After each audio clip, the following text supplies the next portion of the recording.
मेरे YouTube channel पे आप सभी का स्वागत है दोस्तों। तो आज मैं आप सभी को बताने वाला हूँ कि V4U कंपनी में बहुत सारे पार्टनर्स ने ज्वाइनिंग किया था। जब ज्वाइनिंग होता है ना तो कंपनियाँ ऑफ़र निकालती है, जैसे कि एसी का सीज़न आप लोगों को पता ही है कि गर्मी में होता है खासकर अपने देश में।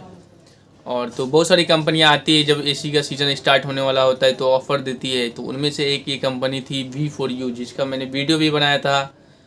काफ़ी लोगों ने उसमें ज्वाइनिंग किया, लेकिन बहुत सारा कमेंट आ रहा है कि उसमें मतलब पैसा नहीं मिल रहा है, फ्रॉड हो रहा है, काम नहीं आ रहा कंपनी में। ठीक है, तो इसके रिगार्डिंग मैं आप सभी को बताने वाला हूँ। इसके अलावा ये भी बताने वाला हूँ कि एसी में जो गैस डालने के बाद भी एसी अगर कूलिंग नहीं करता है तो क्या रीज़न होता है। ठीक है, तो वीडियो को लास्ट तक देखिएगा और वीडियो लाइक, चैनल को सब्सक्राइब कर लीजिएगा। आप लोग सब्सक्राइब करते हो तो कॉन्फिडेंस आता है। ठीक है, बाकी कोई सवाल होगा तो कमेंट मारिएगा, वहाँ पर मैं आप सभी को रिप्लाई दे दूँगा।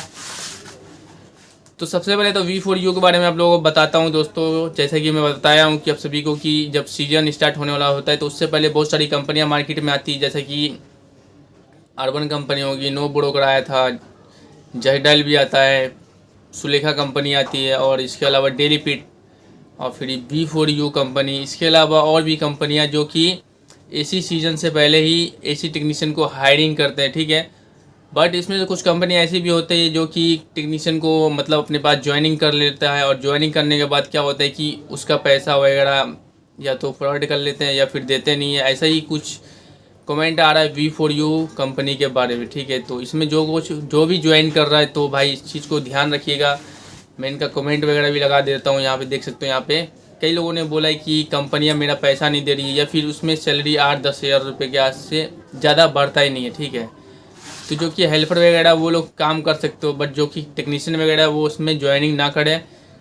बट क्या है ना कि किसी चीज़ का जब काम में आता है ना, यूज करने के बाद ही पता चलता है कि वो चीज़ है कैसा। वैसे ही बहुत सारे टेक्नीशियन इसमें ज्वाइनिंग किया है, और टेक्नीशियन ये कह रहा है कि मेरा पैसा इतना कंपनी ने रख लिया, कंपनी पैसा नहीं दे रही है, इसके अलावा काम भी नहीं दे रहा है। ठीक है, तो V4U में जो कोई भी ज्वाइन कर रहा है तो भाई मैं यही बोलूँगा कि अभी उसमें ज्वाइनिंग ना करे, कंपनी को और ज़्यादा फैलने दो, उसके पास और काम आएगा तब इस कंपनी में आप लोग ज्वाइनिंग कर सकते हो। ठीक है, ये ज़रूरी नहीं है कि एक कंपनी ख़राब होती है तो सारी कंपनियां सही नहीं होती है। जैसा कि मैं बता रहा हूँ कि कुछ कंपनियां होती है जो कि अच्छी होती है। ठीक है, उसमें से एक तो अर्बन कंपनी हो गया, जो कि नया नया अगर आप काम कर रहे हो, कहीं पे काम कर रहे हो, तो उस कंपनी को छोड़ करके आप अर्बन में ज्वाइनिंग कर सकते हो। ठीक है, उसमें लीड वगैरह दे देगा, उसमें लीडर वीडर बनाने का ऑप्शन रहता है, तो वो लीडर वगैरह बन जाओगे तो और भी अच्छा खासा कमा सकते हो। इसके अलावा नो ब्रोकर हो गया, डेली पीट भी अच्छी कंपनी हो गया, भले वो लीड ना दे पर पैसा वगैरह फ्रॉड नहीं करता, वो भी पार्टनरशिप पर ही रखता है अपने बंदे को। ठीक है, जो कि कमीशन देना पड़ता है कंपनी को, शायद 20%। तो यार पहले ऐसी कंपनी मैं सुन रहा हूँ जो कि V4U कि बंदे को काम उम नहीं दे रहा है कंपनी, तो इस तरह से जो भी है यार ये सब ठीक नहीं है, तो इस कंपनी में ज्वाइनिंग ना करे अभी। बाकी जो कंपनियाँ मैं अभी बताया हूँ, जैसे कि अभी जस्ट डायल हो गया, सुलेखा हो गया, ये सब में भी ज्वाइन कर सकते हो, लेकिन अभी ना V4U में ज्वाइन ना करें। ठीक है, जो सुलेखा हो गया या जस्ट डायल हो गया, ये काम देता है, बट 10 में से 8% सही होता है लीड, बाकी 10 में से 8% नहीं, 10 में से 3-4% ही रियल लीड होता है, बाकी की 6-7% लीड होती ना वो जेन्युइन होता ही नहीं। ठीक है, मैं खुद सुलेखा में काम किया हूँ, जस्ट डायल में भी ऐसा ही है, तब भी लीड तो देता है ना। कम से कम अगर 10 में से 4 भी देगा तो उसमें से कुछ पैसा तो आ ही जाएगा, मतलब हम जो पैसा उसमें इन्वेस्ट कर रहे हैं वो वापस मिल जाएगा, समझिए।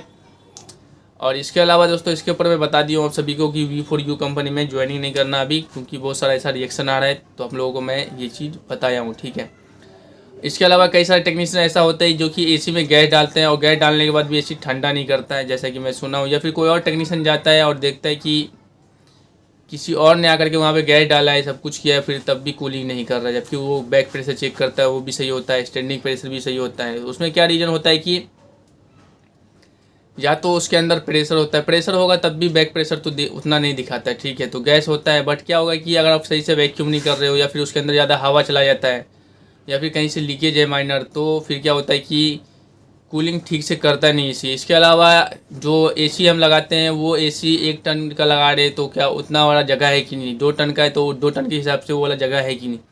और मान लो 1.5 टन का एसी, उसको कोई बड़ा सा हॉल में लगा देंगे तो वहाँ पे कूलिंग का पता नहीं चलेगा, समझिए।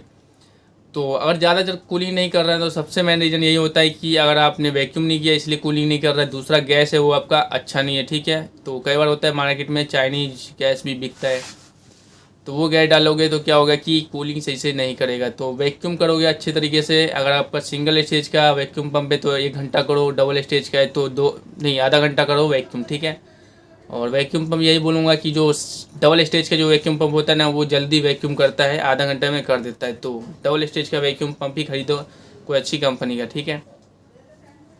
तो वैक्यूम अच्छे से करोगे, कहीं से भी अच्छे से मतलब कहीं से भी लीकेज नहीं रहेगा ना, ऐसी तो लीकेज नहीं रहेगा ना तो वैक्यूम करके गैस डाल सकते हो।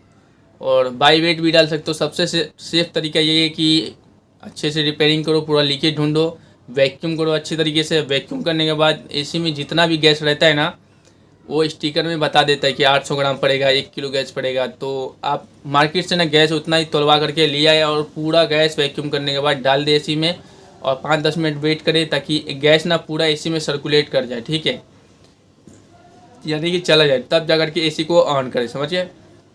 अगर आप डायरेक्ट ऑन करोगे तो क्या होगा कि यार पूरा गैस मतलब पूरा एसी के सिस्टम में नहीं जाएगा, और इसलिए पूरा मतलब नहीं जाने की वजह से जल्दी ऑन नहीं करना है एसी को। तो पूरा मतलब वैक्यूम करने के बाद वेट करके एसी को थोड़ी देर बाद ऑन करें, वो सबसे सेफ तरीका होता है। अगर आप गैस डालोगे ना मतलब कि सिलेंडर लगा करके रनिंग कंडीशन में, तो थोड़ा डर लगता है। बस यही होता है कि कभी कभी अगर एसी यूनिट में आपने कुछ गलतियाँ कर दी है, जैसे कि वाल लगाया तो वाल लगाते वक्त उसका पाइप ब्लॉक हो गया वेल्डिंग रॉड से, तो क्या होता है कि फिर पूरा गैस वेस्ट हो जाता है। तो कभी कताल होता है, तो वो चीज़ तो भाई काम धंधे में होता रहता है, तो इसको अवॉइड करें।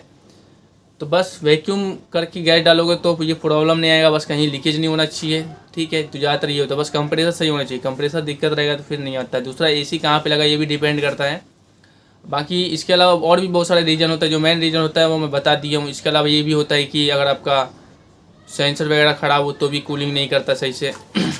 ये भी अगर आपका क्या बोलते हैं रिमोट का जो मोड होता है वो सही नहीं होता है तो भी कूलिंग सही से नहीं होता है, समझ गए। तो यही मेन रीज़न है। बाकी टेक्नीशियन को तो पता होता है कि वो सीधा जाकर के इंडोर के पास हाथ लगा के देखता है कि ठंडा कर रहा है कि नहीं, वहाँ पे नहीं कर रहा होगा, सब कुछ ठीक है। तो वैक्यूम करके अच्छे से गैस डाल दो लीकेज चेक करके, ठीक है। तो उम्मीद करता हूँ वीडियो पसंद आएगा। थैंक यू सो मच आप सभी का वीडियो देखने के लिए। मिलते हैं वीडियो में, टेक केयर एंड बाय।